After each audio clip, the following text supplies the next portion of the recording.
안녕하세요. 전현진입니다. 자, 재난과 관련된 두 번째 시간인데요. 요번에는 이제 우리나라의 재난 현황을 조금 살펴볼까 해요. 그 정원 시간에는 이제 재난과 응급구조사 혹은 구급대원들, 왜 응급의료 체계가 발달했어야 되는지, 이런 것들 조금 설명을 하고, 재난에 대한 종류를 좀 구분시켜 봤다면, 요번에는 이제 우리나라의 재난 현황들을 살펴보면서 왜 이렇게 되는지, 재난은 또 어떻게 바뀔 것인지 말씀드릴 거예요. 이게 뭐 제가 완벽한 재난 전문가는 아니지만 여러 가지 논문을 살펴보면서 그리고 현대사회, 미래사회의 발전 사항들을 조금 발전해가는 여러 가지 그 사례를 조금 미뤄봤을 때, 유추해봤을 때 어떻게 될 것인가, 재난의 형태가 어떻게 될 것인가 조금 생각을 해봤습니다. 자, 최근에 있는 논문을 통해서 제가 이 재난의 유형을 한번 살펴봤는데요. 어, 제가 예측했던 거하고는 조금 달랐습니다. 저는 이제 여기 지상에서의, 그러니까 우리가 흔히 얘기하고 있는 교통사고에 의한 재난이 좀 많을 거다라고 생각을 했었는데, 이게 이제 가장 많지는 않고 한 27% 정도로 나타났고요. 예상외로 해양사고, 해양 선박사고들, 뭐 이런 것들이 이제 44%로 가장 많이 차지하고 있었습니다. 그 외에 뭐 대형 화재라든지 자연재해라든지 붕괴 폭발 사고, 그 다음에 뭐 항공 사고들이 이렇게 있는데요. 요거는 요런 것들을 지금 언급해드린 것들은 제 예상과 거의 비슷하다라고 보시면 돼요. 그러니까 저는 이 교통사고가 1일일 줄 알았습니다. 1일일 줄 알았는데 그렇지는 않다. 지금까지 1945년도부터 2015년까지 발생된 대형 재난들을 살펴봤을 때는 해양사고가 제일 많았다 라고 보시면 될 것 같고요. 자, 요거를 조금 연도별로 한번 구분을 해봤어요, 제가. 이렇게 한번 살펴보니까 좀 이상한 점을 발견했습니다. 그게 앞서 말씀드린 이 해난 사고죠. 해난 사고 같은 경우에는 2000년도까지 꾸준히 증가합니다. 45건, 54건, 62건으로 쭉 증가하다가 2015년도에 들어서서는 9건으로 쭉 줄어들게 됩니다. 물론 교통사고도 마찬가지예요. 1945년도에서부터 1980년도에 53건을 쭉 올라갔다가 2000년도, 2015년도에 쭉 줄어들긴 했죠. 근데 이 급격함이 이 해양사고하고는 조금 다릅니다. 이 2000년도에 들어와서 이건 3모양으로 되어져 있는데, 이거는 2000년도에 들어와서, 해양사고는 2000년도에 들어와서 쭉 올라가다 한 번에 꺾여버렸어요. 요게 조금 특이한 점이라고 보시면 좋을 것 같고요. 이에 대해서는 아마도 그 해양법에 관련된 제정들이, 그리고 그 해양법들이 조금 발전됨에 따라서,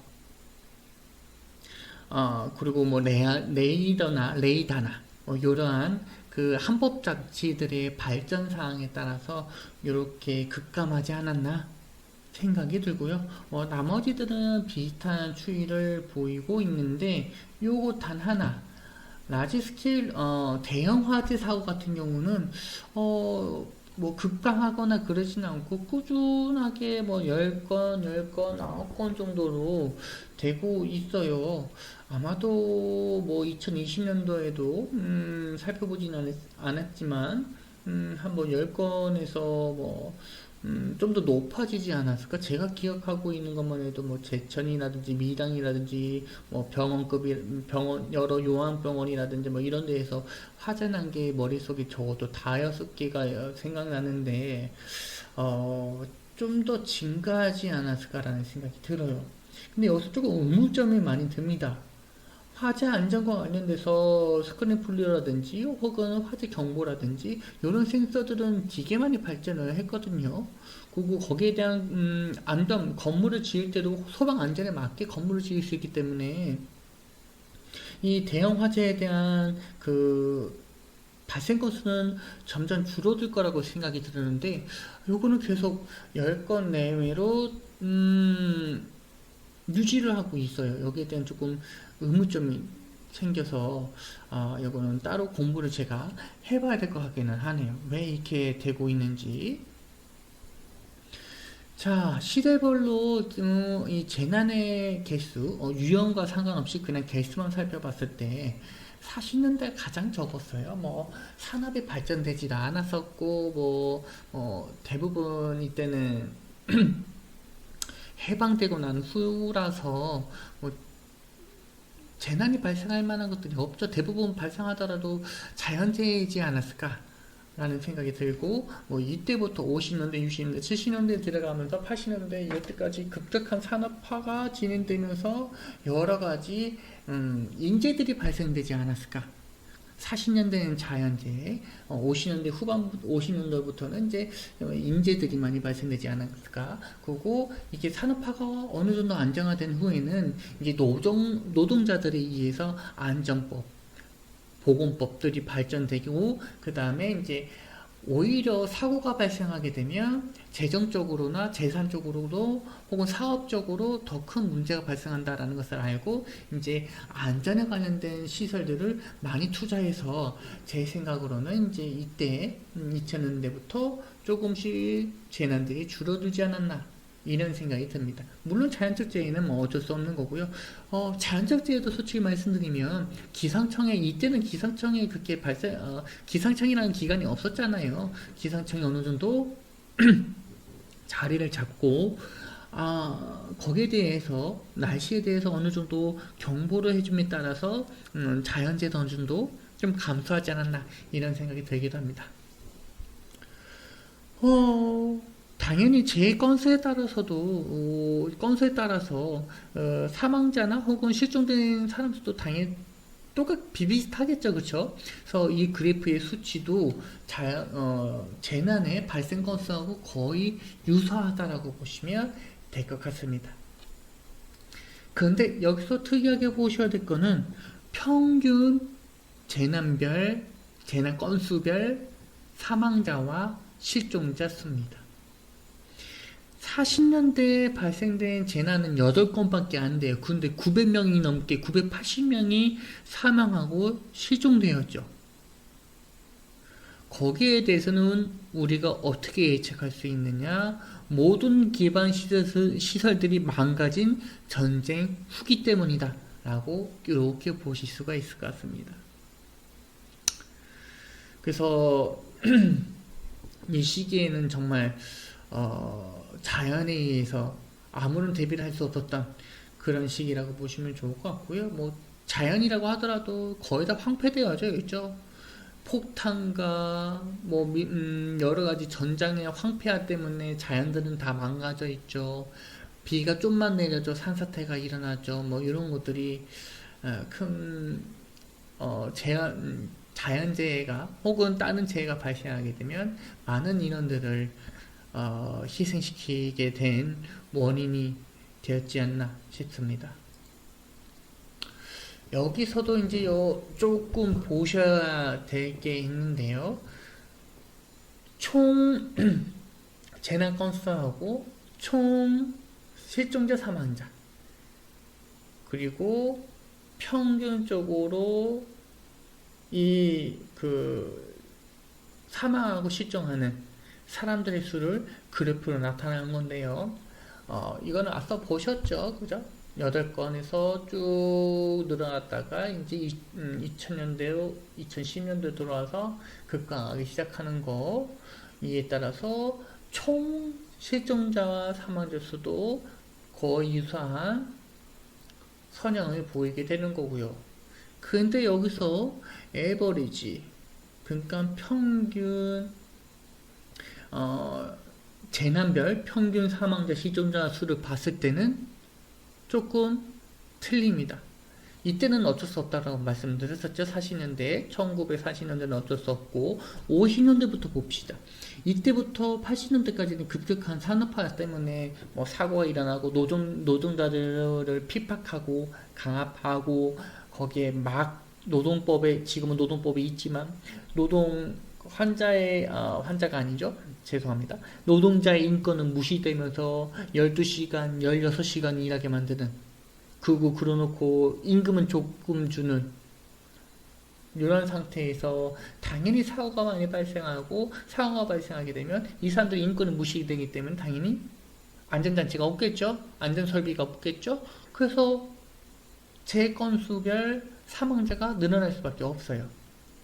그런데 특이한 거는 2000년대, 2010년도에 이렇게 많은 재건수의 감소가 일어났음에도 불구하고 재별 사망자 수는, 평균 사망자 실종자 수는 거의 유지되고 있습니다. 보시다시피. 여기에 대한 이제 문제점들, 여기에 대한 원인들을 조금 살펴볼 필요가 있는데요. 여기 첫 번째로 보셔야 될 거는 이제 인구의 밀집도입니다. 뭐 40년대부터 해서 80년대까지는 물론 뭐 이때도 도시에 사람들이 많았겠지만 그래도 농촌 지역이 이렇게 조금씩 펼쳐져서 듬성듬성 인구가 있었을 거예요.